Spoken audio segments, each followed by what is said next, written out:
风每浮动一次经幡，便是替凡人诵读一篇经文，而雪山是这场永恒仪式的见证者。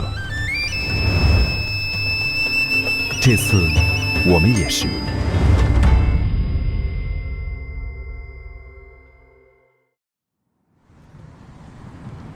我们现在从家里去往尼乌的路上，海拔目前是3500到4000左右。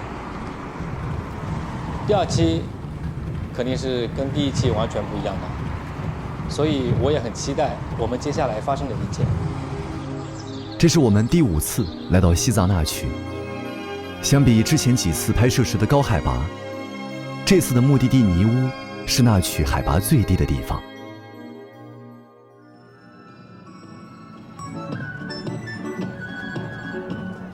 尼乌每年一次的桃花节正在紧锣密鼓地筹备着。我们带着好奇，和所有前往尼乌参加节日的人们一起，来到这个藏在藏北的桃源秘境。冰川、农田、雪山、森林，一个本该散落在各维度的极端，矛盾地浓缩在了一起。尼乌所拥有的陌生美感，打破了我们对那曲的刻板认知。尼乌在藏语里意为秘境之地，相传是莲花生大师藏起来的净土。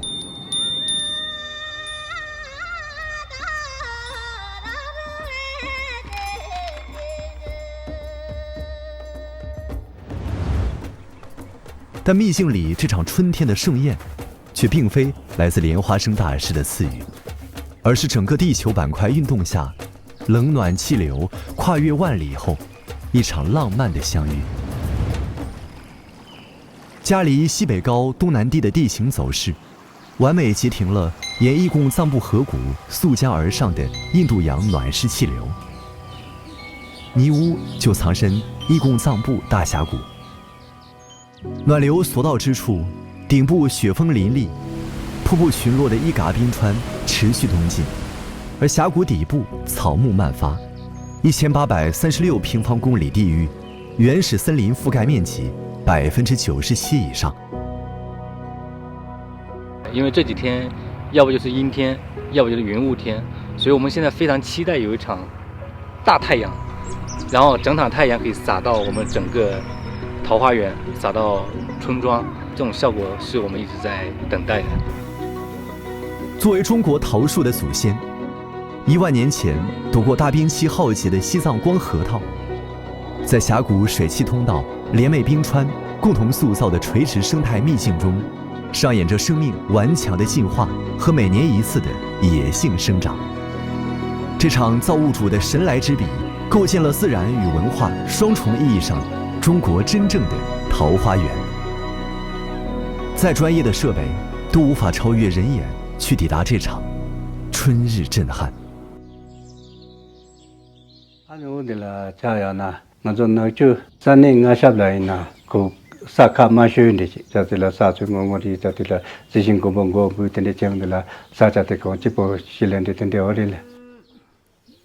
尼乌乡分为上尼乌和下尼乌，但桃花只生长在下尼乌的范围。为了进一步了解上下尼乌的差异，我们拜访到了尼乌乡的副乡长。这个牛龙巴的这个牛带来呢，把江大县都多了上，对牛没的呢，不米县个公路也是的，还有个的公路南走的县的，都这个大的地呢，还家里县那个家的。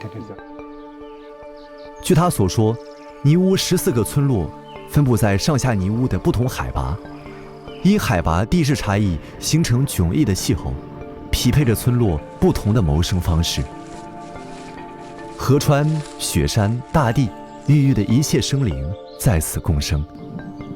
村里的老人说，每棵桃花代表一尊佛像，如同雪山，桃树在当地人心中被视为高原神树。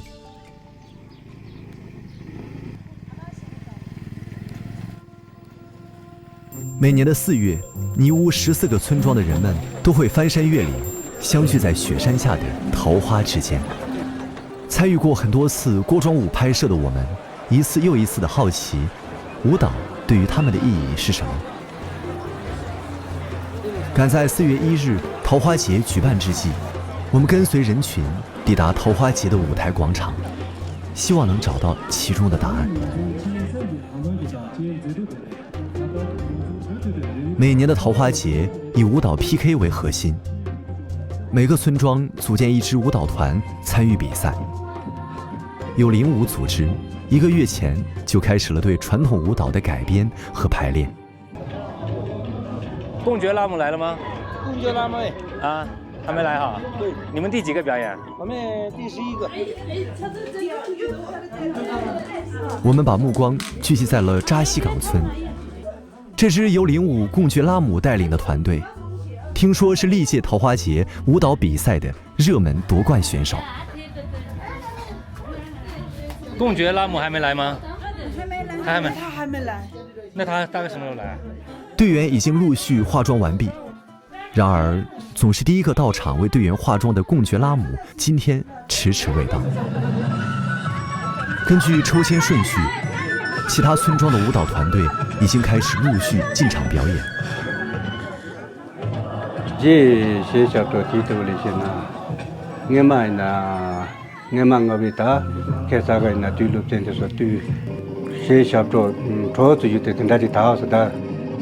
我们呢，那个这个别个老啥讲话啊，后来呢，他主的，到时候呢，在每个他从推荐的都那么的，也来推荐嘛，推荐了推荐，下天的看到这些呢，主要些小多家在这进来。泥屋锅庄可追溯至吐蕃时期，最初是祭祀山神、凝聚部族的仪式。献给神明或父母的敬舞，又或是相聚时的聚舞，都是在人们生存过程中应时而生的舞蹈种类。不同的服装、舞蹈类型凝结着不同的敬意。相比日常的聚会聊天，这种相聚的方式没有话语上的交流，却在一曲一舞间自成情绪的方圆。换上以动植物、日月星辰元素为主图案的战袍，仿佛回到了祖辈曾经在雪山河谷间围炉起舞的纯粹。14个木屋对应泥屋14个村落，远至最靠近伊嘎冰川的14村，甚至需要开车40多公里才能赶到这里。在春耕劳作的他们，或是在外地打拼返乡的他们，都停掉了手里的工作，回到这里。这种近乎全民参与的热情，在我们眼里，或许只有春节可以媲美。来了，终于来了。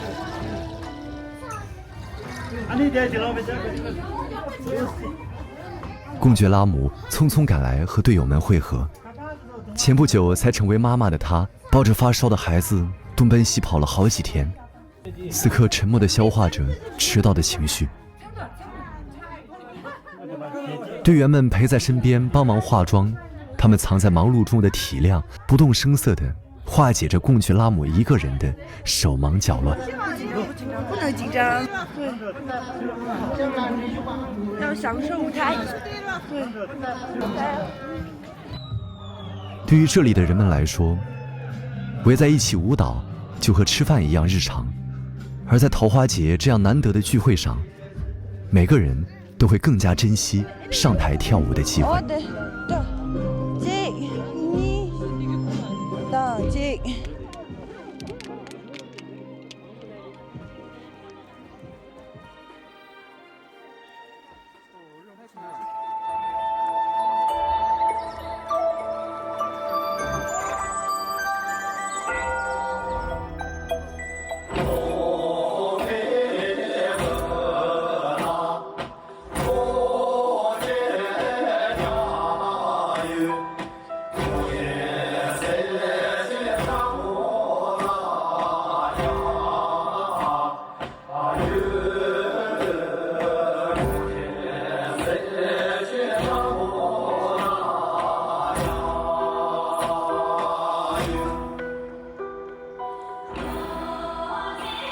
尼屋曾经隶属林芝。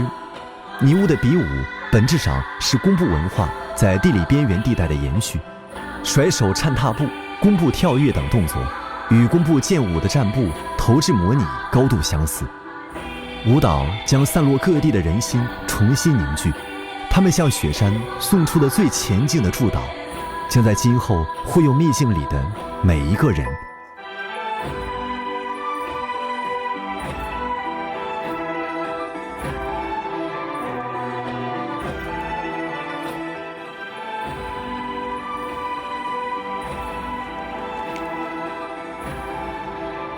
我现在站的这个地方就是刚刚结束的桃花节的一个现场，此时此刻已经听不到音乐声，听不到鼓掌声，也没有了小孩子的欢笑声。